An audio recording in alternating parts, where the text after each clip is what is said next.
Let's start with Michigan, though, Cart. Michigan's in Paris. Their overseas trip kicked off last week.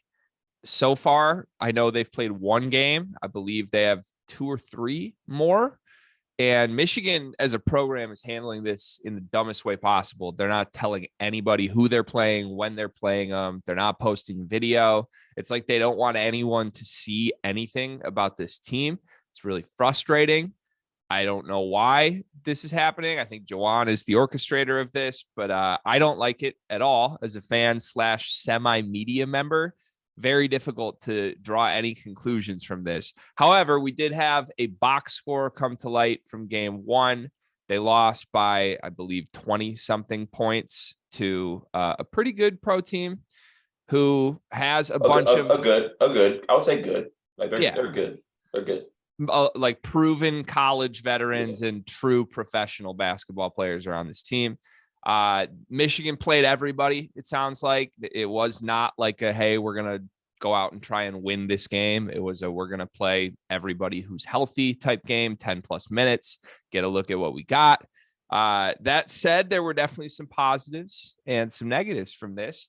We have a few quote unquote John Rothstein level well embedded moles in Paris and around the scene, Cart. We have a certain, well, I had word from 2 people that were in the gym that watched this game, and then I had a third word from a source who I trust tremendously that has ears within the program as far as the coaching staff goes. So I made sure to consult all 3 prior to making this video and draw any conclusions. Okay. Hashtag research. Hunter Dickinson, you got to start there with this Michigan team. He's pretty much the heartbeat of it. If they're going to be good, he has to be tremendous this year. Apparently, Hunter Dickinson, by all 3 accounts, just did not give a flying F about this game.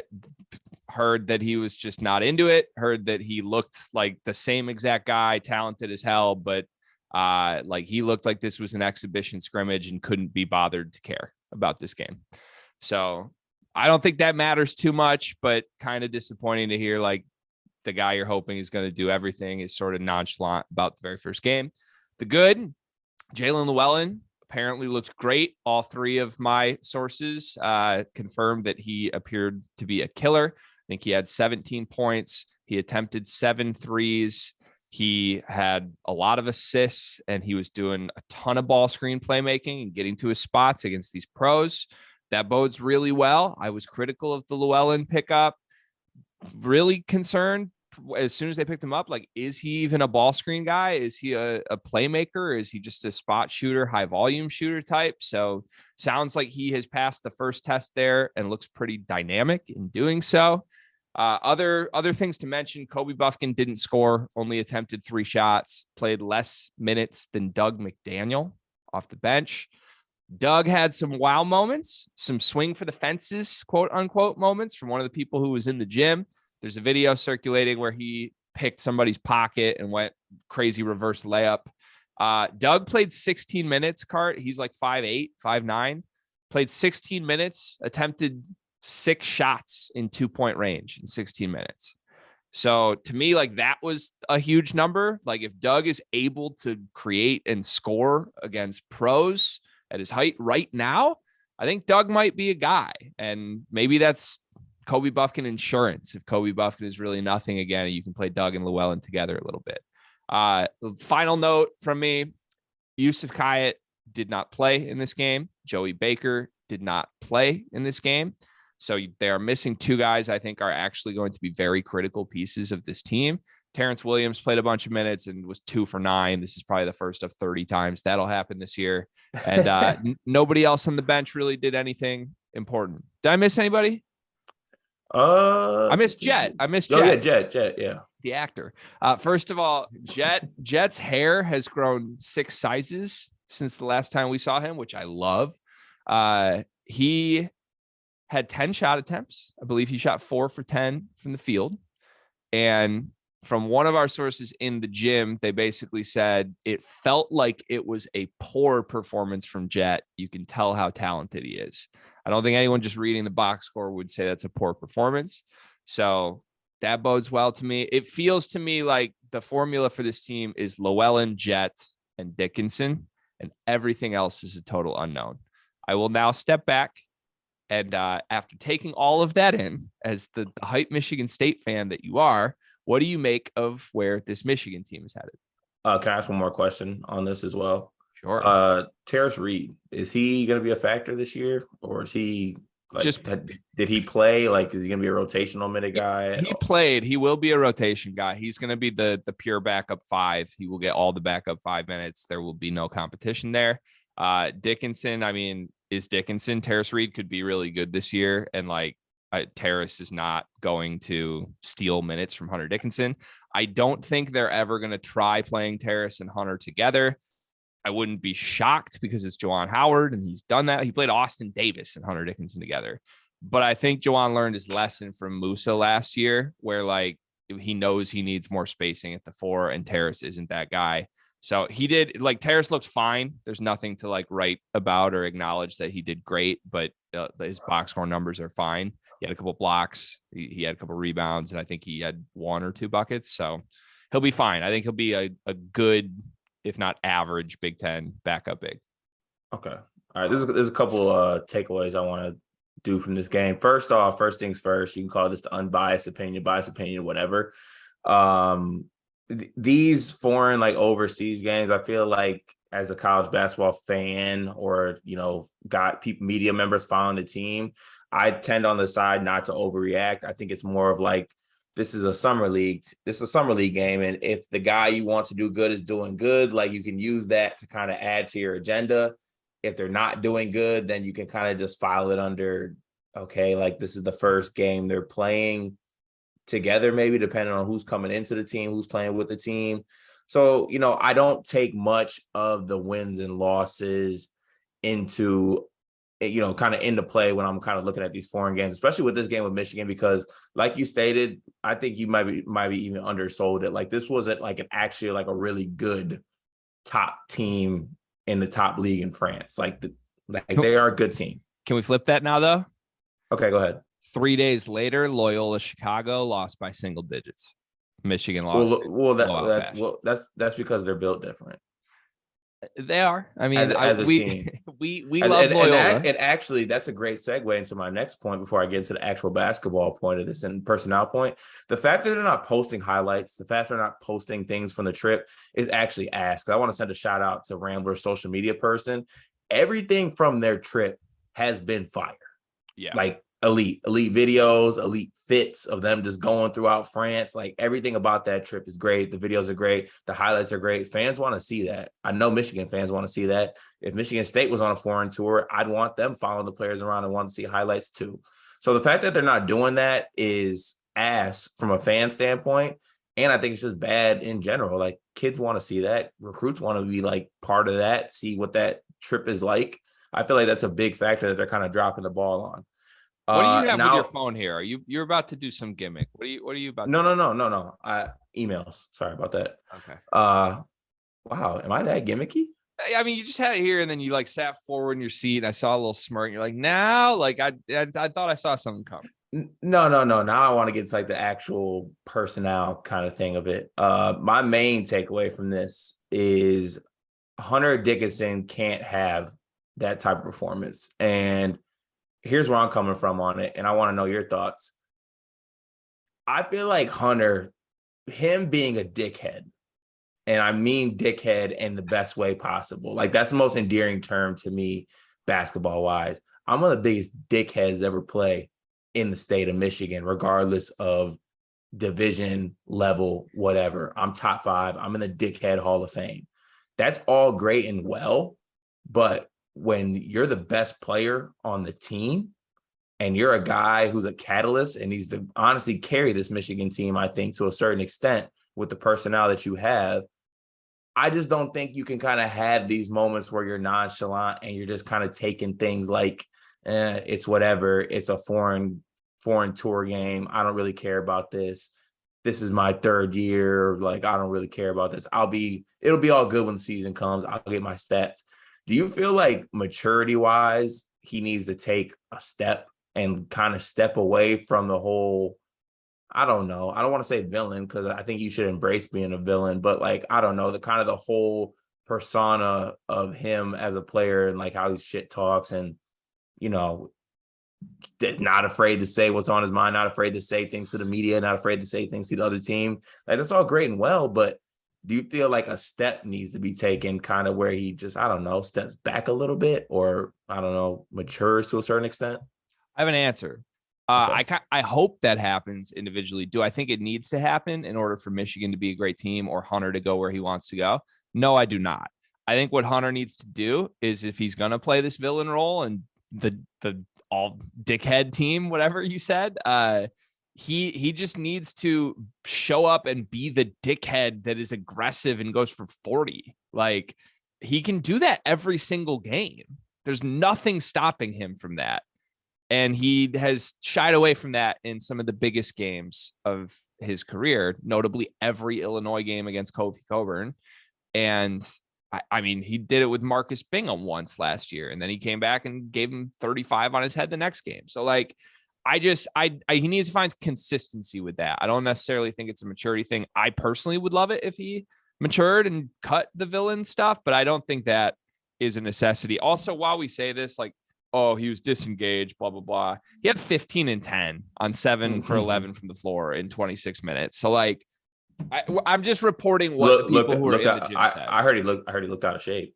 Yeah, I mean, that's what people who are in the gym who know basketball said, right? Is like, Hunter couldn't be bothered in this performance. I was told 15 and 10. I was told by AppleCare that Camp Sanderson was the absolute best conditioning program in the country. Hey, and you got your best player coming in out of shape. Nah, Camp Sanderson's biggest proponent this year was Kobe Buffkin, and Kobe's getting great cardio in on the floor right now. I mean, Kobe, I've never seen a guy more suited to be a future track star than Kobe Buffkin.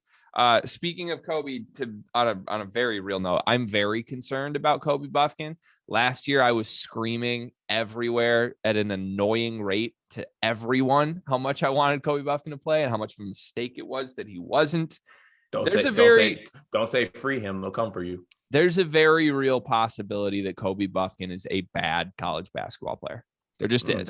That hurts me. It hurts me too. And I hope it's not the case. But here's the simple fact. Last season, he was one of the worst players in the entire Big Ten.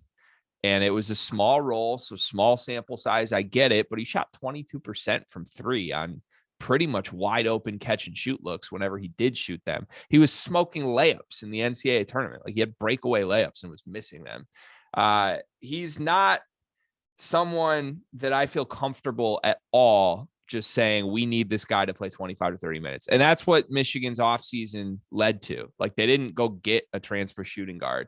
In my opinion, I wanted them to commit to Frankie Collins and go get a transfer shooting guard instead of this. So like, he's the only shooting guard on the team, which is why it's very important to me that Doug McDaniel is playable, because I think that answers a lot of your backcourt concerns. But still, he's going to need to play minutes just off how this roster is built alone. The question is it like 10 to 15 minutes or is it 30 minutes? And I'll say it right now. He can't be a 30-minute player. If Kobe Buffkin's a 30-minute player on this team, that bodes horribly. I mean, and I'm not trying to overreact from one box score, but like, I'm watching box scores the rest of this trip for Kobe Buffkin. And if he's still only attempting 3 shots a game and making one of them max, and I mean, why is Doug's minutes ahead of Kobe Buffkin right now on a trip where like Llewellyn and Dickinson played 26 minutes a game and Kobe got 14 minutes? Like, and that's a game without Yusuf Kaya and Joey Baker. I don't know, dude. Like, I'm red flag. Maybe Kobe's on the fringe of the other side of this rotation. And maybe I think Yusuf is a dude from everything I've seen. I think you could roll the ball out without Yusuf knowing any of Michigan's offensive concepts, and he'd be like their 3rd to 4th best player on the team right now. So like, there's a very real possibility it should just be like Llewellyn, Jet, Yusuf, Terrence Williams, and Dickinson. And that's your entire team. Joey Baker spot shooting. Jet Howard's like a 6'9" shooting guard. Like, that team would have size, they'd have length, they'd be good defensively. I think they'd have enough shooting. So I'm very much in the camp that like, let's monitor this Kobe Buffkin thing, because he might not play much, and that might be a good thing for Michigan. Yeah, and I like the idea that you come with Jet at the 2 and Yusuf at the 3 over the idea of like Doug starting. for this team and being the starter, because I don't think he's there yet. I'll be honest with you. I just don't. I don't see it. Like I've heard great things about him this summer, and the steps he's made, and everyone's talked about how, the type of player he can be. Of course, he's always been underlooked because of his size, and played in a great high school league, and in the high school ranks, played in the best of the EYBL, went at the best of the EYBL. I get it, but at the end of the day, like Doug he's tiny. I'm gonna clip this and tag Doug. I want Doug hearing this. He's tiny. Here's my thing tiny. about Doug. Is he not tiny? He's tiny, but like he's tiny. Here's the thing about Doug. He's first of all, he's a winner. A dog. He's a dog. He's a winner, but he's tiny. I'll take dog, winner, tiny every day of the week. Like, to me, Doug, I'm more excited about Doug, and I get more excited every day, but I was already building to this. I said this like a month ago. I'm more excited for Doug than any Michigan point guard since Trey Burke, and I'm probably more excited about Doug going in than I was. I think that says about what type of point guards or guards you guys are getting. Then I had some good ones. I mean, Xavier Simpson had like an 80-point game in high school, and Derek Walton was a big kid from the state of Michigan who, I mean, was a very good player at Michigan. They've pulled in these big time transfers who have had success in various forms. Like there have been dudes, although yes, you're right, they haven't gotten an elite point guard.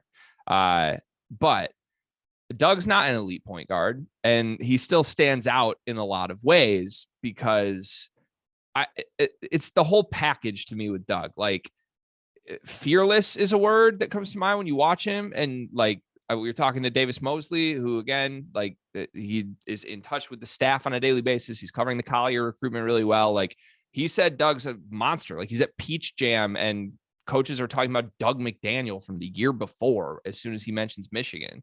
Like, the rumblings are that this kid just has something special to him. I think, like, we've heard he's a tenacious defender despite being 5'9". I don't think it's it's not a surprise to me, or it's not a coincidence that the one clip that has circulated from Michigan's game is Doug McDaniel stealing the ball from the other point guard and going coast to coast. Like, clips have not come out, but that came out for some reason.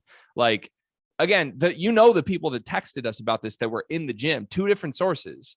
And you would think like the first thing we see in the text is about Hunter Dickinson, or it's about Jet, or it's about Kobe. Like, the first shit was about Doug McDaniel in these texts. It was like, holy shit, Doug has some stuff to him. He goes for big plays. Like, I think this kid can be special. I'm hoping he forces his way onto the floor, because honestly, I still do have those concerns about Llewellyn. And it's great that he looked good in the first game, but like, if Llewellyn and Doug both are capable of doing some shit dynamically on the ball, but Llewellyn can slide into a role where he's hunting shots, 7-8 threes a game from the 2, and Doug's just kind of getting to his spots, doing his thing, playing with swagger, being that boy, I'm all in. I need that. I need that so bad. There's nothing that strikes less fear into me than a 5'8" freshman who's tenacious on defense and can't shoot. He can shoot is the thing. Like, he absolutely can shoot. He's a respectable shooter. He absolutely can shoot. He can hit pull-ups off the dribble. It'll sound like Hiroshima in that gym. You're very wrong, and I know you are very aware of backcourts that shots sound like Hiroshima, but like, Doug McDaniel would probably be the second best shooter in the Michigan State backcourt right now. Over who? Not going to answer that question, but I stand by the statement. Okay. All right. Final thing on Michigan overseas. This is maybe the most important thing. Motherfucker's got 5'7" AJ Hoggard. I want to hate him on my point guard. That's so disrespectful to Doug. Doug is so far ahead of anywhere that AJ Hoggard will ever be. The most important thing. Can we lock in, please? This is a very important thing. I know you're going to like this. The last night, Michigan apparently hit a little evening boat tour in Paris under, the Eiffel Tower in the background, all that. They're just on like a little yachty type thing, little yacht, not little yachty. My bad. I also they're on a little yacht. I said yachty because I don't know if it was actually a yacht. It was a yachty type thing. So you were on a little yacht. Listen, the whole Michigan with your little 2 guard. Listen, the whole Michigan team was in their like basketball tracksuits, okay, and they're like posing for some team pictures. The arms around, trying to swag out and all that shit. Joey Baker was in a black crew neck t-shirt holding a drink that appeared to be a 75% finished vodka orange juice. I have never been more in on Joey Baker ever. Like I have flipped the script. This dude is that guy. Like I love those vibes, that energy. He's just this veteran dude. He's here to have a good time. He's going to play his role. He's going to gun off the bench and he's going to gun off the court as well. I'm in. Okay. I can see that coming from Joey Baker with a podcast, but no, I'm definitely in on those vibes with you. If that we need to get confirmation that was actually vodka orange juice. It has to have been. You think my man's just sipping on a straight orange juice at like 11 p.m. local time in Paris? He is 25. That would be more points toward the vodka orange juice. That is true as well. Yeah, you're in trouble. That's massive for if my role players are off mimosas in the evening in Paris. I mean, it bodes so well, Cart. By the way, I know I keep saying final thing. Yusuf Kayat is a legit 6'10". Just want to make that very clear. He's taller than Juwan Howard. Everyone drop below in the comments. When's the last time y'all used a yo-yo? Everyone drop that in the comments. Probably 3 years from now. When's the last time you used a yo-yo? Oh, I thought you meant the name yo-yo in Kayat. No. The last time I used a yo-yo, I think I was probably like 9. So 15. No, that's way more. 20 years ago. Right. And you want to know why that is? Why? Because yo-yos stink. This yo-yo does not stink. I like him.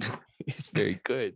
I'm kidding, Cart. Can you tell? No. I mean that honestly, I was almost brought to tears on that video of Juwan getting excited, seeing this player that he recruited. Like that brought actual emotions churning inside of me. That was beautiful to see. Are you serious? Yeah, coach gets happy to see recruit. Never seen that one before. Okay, all right. He met him. Tearjerker. He met him for the first time. He's got worldwide pull, international pull card. He can just phone up a kid and get him to come to Michigan. He doesn't need to meet him until 3 months later. It works internationally because international kids don't know yet that Juwan doesn't develop talent, hasn't reached that side of the water. All right.